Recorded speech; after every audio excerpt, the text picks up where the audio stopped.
Hello ga, nasubukan mo na ba itong lutuin at ipalaman sa ating mga puto? Pues kung hindi pa, ito ay subukan mo na. Ang sarap, promise. Ya, ito na. Dito sa ating kawali, maglagay ng mantika, bawang at sibuyas. At maglagay lang ako dito ng star anise at ito'y optional lang naman. Pangpabango kasi ito ng ating palaman. At igisa na natin dito yung giniling na baboy. At halu-haluin lang natin ito hanggang sa ito'y mag-golden brown. At yung ilagay natin na star anise ay kuhanin lang natin dito. Hindi natin ito isama kasi matigas ito. At dito maglagay ako ng patatas. At sa pangpalasa natin maglagay ako ng isang nor pork cubes at black pepper. At maglagay tayo ng tubig at yung iba pa nating pangpalasa, asin, soy sauce, at oyster sauce. At haluin muna natin yan at maglagay tayo dito ng light brown sugar at takpan muna natin ito pakuluan para lumambot yung ating mga sangkap. At pag lumambot na yung ating patatas at yung baboy, ilagay na natin yung ating red and green na bell pepper. At dito meron akong cornstarch, tinunaw ko ito ng tubig. Haluin hanggang sa maluto yung ating cornstarch hanggang sa lumapot na yung ating palaman. At pag ganito na ay okay na ho yan.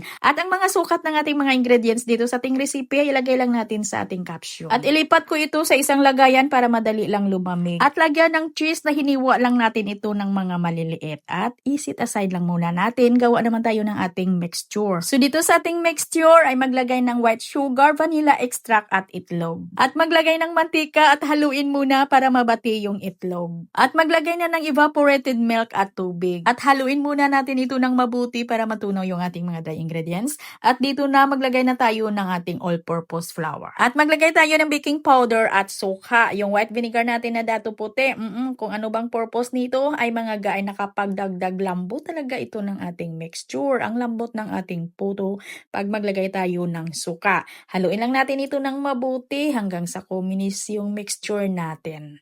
At gagamit ako dito ng 4.5 ounce ng aking molder. Medyo malaki ito ga. At sa paglagay natin dito ng palaman ay tansyahin lang natin. Huwag lang masyadong madami at huwag din masyadong kaunti. Yung katamtaman lang. At lutuin natin ito sa steamer at kailangan kumukulo na yung tubig bago natin ito isalang. At ito na nga, naluto ko ito sa loob ng 7-10 minutes sa katamtamang hina or katamtamang lakas ng apoy ng aking kalan. Malaki ito ha, pero ang bintahan talaga nito ay kakadepende sa inyo kung ano kalaki yung gagamitin niyo na molder. Lalong depende sa inyong costing. Grabing inig pa more.